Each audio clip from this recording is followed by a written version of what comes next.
गोर्खाली फौजका सेनाहरूद्वारा इन्डियालाई सुझाव आवश्यक परेका दिन इन्डिया विरुद्धको लडाईँमा नेपालको पक्षबाट सहभागी हुने घोषणा, यस घोषणा सम्बन्धी भिडियो समेत प्रस्तुत गरेका छौं। इन्डियन अतिक्रमणकारी आतंककारी सत्ताको दरबारमा यस समय भुइँचालो। बुटबलमा नेपाली सेनासँग घमासान लडाई, नेपाली सेनाको शानदार विजय। अब विस्तारमा। हरेक युद्धमा विशेष सर्वमान्य नियम र विधिहरू पालना हुने गर्दछन्। जुनसुकै जस्तोसुकै नालायक शत्रु भए पनि युद्धका आचरण सम्बन्धी सर्वमान्य सिद्धान्तहरूलाई हरेक पक्षले स्वीकारेको हुन्छ। इन्डियन सत्ताका तस्करहरू जसले नेपालको हजारौं वर्ग किलोमिटर भूभाग तस्करी गरेर आतंक मचाइरहेका छन्, आजको विशेष कार्यक्रम उनीहरूप्रति नै सम्बोधित छ। जितगढको किल्लाको मोर्चामा नेपालीहरूले प्रदर्शन गरेको बहादुरी र वीरताको इतिहास पढेका, सुनेका र जानेका हरेक इन्डियनहरू नेपालीहरूलाई देख्ने बित्तिकै कट्टु भिजाउने गर्छन्। तर इतिहास नपढेका अनपढ इन्डियनहरूले नेपालीहरूलाई बारम्बार जिस्काइरहेका छन्। नेपालीहरूलाई हेप्दा र अपमान गर्दाको परिणाम के हुन्छ, इन्डियन सत्ता र मिडियाका बेकुफ नाइकेहरूलाई थाहा नभएको समेत हुन सक्छ। उनीहरूसम्म पुर्याउन यो भिडियोलाई सक्दो शेयर गरौं अनि लाइक गर्न नबिर्सनुहोला। जीवन र मरणको सवाल रहेको दुर्लभ र भीषण युद्ध, जुन युद्ध हार्ने बित्तिकै नेपाल नै नरहन सक्ने स्थिति, अर्कोतिर विश्वभरि साम्राज्य कायम गर्दै अगाडि बढिरहेको आधुनिक हतियारधारी साम्राज्यवादी फौजलाई हराउन पनि त्यति सजिलो थिएन। यसभन्दा पहिले इन्डियाका विरोधाभास चरित्रहरूका सम्बन्धमा छोटो चर्चा गरौं। इन्डियाले आफूलाई हिन्दू राज्य भनी झुटो दाबी गर्दै आफ्नै मुसलमान नागरिकहरूलाई पाकिस्तानी जासुस भनी आरोप लगाउँछ अनि निरन्तर प्रताडित गर्दै आएको छ। हिन्दू धर्ममा छोरी तथा दिदी बहिनीहरूलाई भगवानको रूपमा मानिन्छ र उनीहरूलाई पूजा गरिन्छ, तर इन्डियनहरू आफ्नै छोरी चेलीहरूलाई खुट्टामा ढोगाउँछन्। हिन्दू धर्ममा गाईलाई आस्थाको केन्द्रका रूपमा मानिन्छ, इन्डियनहरू भने खुलेआम गाई काटेर मासु खाने गर्दछन्। त्यसैगरी 2-4 जना इन्डियनहरू र 2-4 शहरलाई देखाएर इन्डियाको विकास र प्रगतिको प्रचार गरिन्छ, तर करोडौं इन्डियनहरू नेपालका विभिन्न शहरहरूमा घर घरमा गएर भिख मागेर गुजारा चलाउँदै आएका छन्। इन्डियामा कैयौं यस्ता शहरहरू छन्, त्यहाँका दृश्यहरू सम्झदा समेत घिन लागेर आउँछ, दुर्गन्धित अनि फोहोर। करिब 50 करोड भन्दा बढी इन्डियनहरू सामान्य शिक्षा र चेतनाको स्तरभन्दा निकै तल रहेको पाइन्छ। बीबीसी का अनुसार 60 करोड इन्डियनहरू सडक, नदी र खेत लगायतका स्थानमा खुल्ला रूपमा शौचालय गर्छन्। इन्डियामा केही घिनलाग्दा गतिविधिहरू समेत हुने गर्छन्, जहाँ आफ्नी छोरी चेलीहरूलाई देह व्यापारमा लगाइन्छ अनि दाजुभाइहरू भने तिनै अखडामा जाने गर्छन्। यो दृश्यलाई पशुवत आचरणका रूपमा लिन सकिन्छ। इन्डियामा देह व्यापारका अखडाहरू खुलेआम रूपमा सञ्चालित हुँदै आउनुलाई प्रमाणका रूपमा लिन सकिन्छ। सानालाई ऐन, ठूलालाई चैन सबैभन्दा बढी इन्डियामा लागू हुन्छ। दक्षिण एसियाको सबैभन्दा धेरै र नीच खुल्लम खुल्ला रूपमा भ्रष्टाचार हुने मुलुक इन्डिया हो। यद्यपि अन्तर्राष्ट्रिय संगठनहरूलाई प्रभावित पारी यससँग सम्बन्धित अधिकांश घटनाहरू ढाकछोप गरेर यथार्थ तथ्याङ्क लुकाउने गरेको बताइन्छ। इन्डियामा करिब 20 करोड भन्दा बढी जनसङ्ख्या भोकमारीका कारण पीडित छन्। द ग्लोबल हंगर इन्डेक्स 2018 को डाटा अनुसार संसारका 119 भोकमारी राष्ट्रहरूमध्ये इन्डिया 113औं स्थानमा पर्दछ। सन् 2018 को तथ्याङ्क अनुसार इन्डियामा 7.5 लाखवटा चोरीका घटनाहरू दर्ता भएका थिए। दर्ता भएको यो संख्यालाई 50% मान्ने हो भने सन् 2018 मै करिब 15 लाखवटा चोरीका घटनाहरू भए। हुन त विकिपीडियाले 47.8% सम्म देखाए पनि कम्तीमा हरेक वर्ष सरदर 25% को वृद्धिलाई मान्ने हो भने पनि सन् 2019 मा करिब 19 लाखवटा चोरीका घटनाहरू भए। हरेक चोरीका घटनामा संलग्न व्यक्तिहरू सरदर 10 जनाको समूहमा रहेको मान्ने हो भने पनि करिब 2 करोड इन्डियनहरू चोरी कार्यमा संलग्न हुँदै आएको देखिन्छ। रेल, सडक र हाट बजारमा हुने गरेका चोरीका आँकडाहरू गनेर साध्य छैन। इन्डियाले आफूलाई दुनियाकै ठूलो प्रजातान्त्रिक मुलुक भनेर आफ्नो प्रचार गर्दछ, तर इन्डियामा हिन्दू बाहेकका धार्मिक सम्प्रदायलाई खुल्लमखुल्ला दमन गरिन्छ। यसको प्रमाणको रूपमा अयोध्या प्रकरणलाई मान्न सकिन्छ। इन्डियाको अदालतले समेत खुलेआम अनियमितता गरेको पाइन्छ। फेरि उदाहरण हेरौं। इन्डियाको उत्तर प्रदेशमा रहेको बाबरी मस्जिदलाई भत्काएर हिन्दू अतिवादीहरूले भगवान रामको जन्मस्थल भनेर प्रचार गर्दै नक्कली अयोध्या खडा गरेका थिए। त्यसपछि त्यहाँ ठूलो विवादका बीच लडाई समेत भयो। अन्ततः उक्त मुद्दा अदालतमा प्रवेश गर्यो। प्रमाणहरूका आधारमा उक्त स्थानमा बौद्ध र मुस्लिम धर्मावलम्बीहरूको धार्मिक स्थल रहेको पाइए पनि अप्रमाणित झुटो स्थललाई फर्जी प्रमाणहरू खडा गरी अयोध्या भनी फैसला सुनाएको थियो भारतको अदालतले। तर अदालतले समेत यस प्रकारका झुटो र घटिया फैसला गरेको संसारमै अर्को उदाहरण पाइँदैन भन्ने गरिन्छ। प्रजातान्त्रिक राज्य भनिएको इन्डियामा दलित, गरिब, मुस्लिम र अल्पसंख्यकहरूप्रति इन्डियन सत्ता अति नै क्रूर रहँदै आएको छ।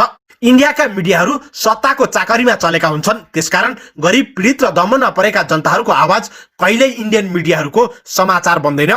प्रजातान्त्रिक मुलुकका मिडियाहरू स्वतन्त्र मात्र होइन, सीमान्तकृत नागरिकको सारा बन्नुपर्ने मानिन्छ। तर इन्डियन मिडियाहरू विश्वकै अफवाहकारी र झुट समाचार प्रसारण गर्दै सत्ताको चाकरी गर्ने गर्छन्। जसरी नालापानीको अंग्रेजसँगको युद्धमा नेपाली पक्षले हारेको भए पनि दुश्मन पक्षका सेनापति अर्थात् गोर्खाली सेनाका कमान्डर बलभद्र कुँवरले प्रदर्शन गरेको बहादुरी र साहसको मूल्याङ्कन गर्दै अंग्रेजले समेत मुक्त कण्ठले प्रशंसा गरेको थियो। अहिले पनि बलभद्रको स्मारक छँदैछ। तर काँतर मात्र होइन, लाचारी, चोर र तस्कर अनि क्षुद्र अपराधीले न त युद्ध लड्न सक्छ न त नियम र मान्यताहरूको पालना नै गर्दछ। त्यसकारण हिजो मात्र भर्खर जन्मिएको इन्डियाले नेपालसँग युद्ध लडेको छैन। विगतमा भएका नेपालको अंग्रेजसँगको लडाईँमा इन्डियनहरू नेपालीहरूसँग प्रत्यक्ष लडाईँमा सहभागी भएनन्, तर अंग्रेजहरूको बन्धुवा सेवकका रूपमा युद्धका भरियाका रूपमा रहेर काम गरेका छन्। तर अहिले नेपालका 10,000 भूभागमा इन्डियाको क्षुद्र आतंक विद्यमान छ। जाल, झेल, चोरी र तस्करी गरेर नेपालका हजारौं वर्ग किलोमिटर भूभाग अतिक्रमण गरेको छ इन्डियाले। इतिहासको त्यो दुर्लभ विरासत बोकेका नेपालीहरूका लागि यस प्रकारको क्षुद्र, चोर, दरिद्र प्रकृतिको इन्डिया मित्र राष्ट्र त हुनै सक्दैन र शत्रु राष्ट्र कहलिन पनि लायक छैन भन्ने गरिन्छ। त्यसकारण यी क्षुद्र प्रवृत्तिका इन्डियन सत्ताका नरभक्षीहरू हामी नेपालीहरूका लागि फोहोरमा उब्जिएको किरो भन्दा पनि घिनलाग्दो र घृणायोग्य छन्। अब हामी आम नेपालीहरूले यस प्रवृत्तिको इन्डियन सत्ता र उसका मतियारहरूलाई यति धेरै घृणा गरौं ताकि नेपाल र नेपाली विरुद्धको अपराध र षड्यन्त्र गर्नुभन्दा पहिले एक पटक सम्झन बाध्य होस् र उसलाई आफ्नो अपराधको महसुस गराओस्। तर लुट, अत्याचार, आतंक र खुल्लम खुल्ला अपराध गर्न पल्किएको इन्डियाले तत्काल सजिलै आफ्नो स्वभाव बदल्न सक्ने सम्भावना देखिँदैन। त्यसकारण अन्तर्राष्ट्रिय अदालतमा उजुरी, व्यापक मिडियाबाजी, आम नेपाली नागरिकहरूलाई इन्डियन नीतिका सम्बन्धमा जानकारी गराउने नीति र अन्ततः निर्णायक युद्धको तयारी गर्न नेपाली जनताले ढिलो गर्नु हुँदैन भन्ने गरिन्छ। विक्रम सम्वत 1871 देखि अंग्रेजले नेपालसँग न्युङ खोज्न थाल्यो। पूर्वमा बंगालको खाडी र पश्चिममा पाकिस्तानसम्म फैलिएको विशाल नेपालको नक्सा हेरेर अंग्रेजहरू भित्रभित्रै जलिरहेका थिए। अंग्रेजहरूले आफ्नो साम्राज्य विस्तार गर्दै थिए भने नेपालले आफ्नै साना राज्यहरूलाई एकीकरण गरिरहेको थियो। एसियामा नेपालको ताकत र शक्तिलाई चुनौती दिन सक्ने अंग्रेज बाहेक अर्को कुनै शक्ति पनि थिएन। त्यसकारण तिब्बत, चीन र अन्य भुरे टाकुरे राज्यहरूले नेपालमाथि हमला गर्न अंग्रेजहरूलाई हौस्याउन थाले। त्यसपछि विक्रम सम्वत 2071 सालमा बेलायतले नेपाल विरुद्धको एकलौटी युद्धको घोषणा गर्यो।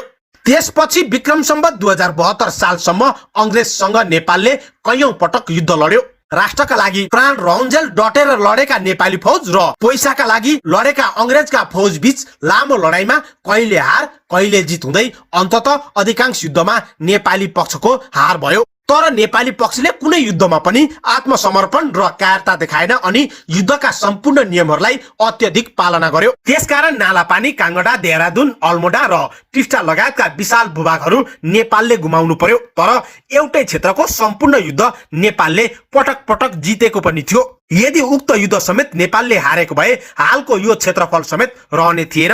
आज त्यही युद्धसँग सम्बन्धित दुर्लभ इतिहास प्रस्तुत गर्दैछौ। रूपन्देही जिल्लाको बुटबल स्थित तीनौं नदीको किनारमा जितगढी किल्ला छ। विक्रम सम्वत 1700 को आसपासमा सेन वंशी राजाले उक्त किल्लाको निर्माण गरेको बताइन्छ।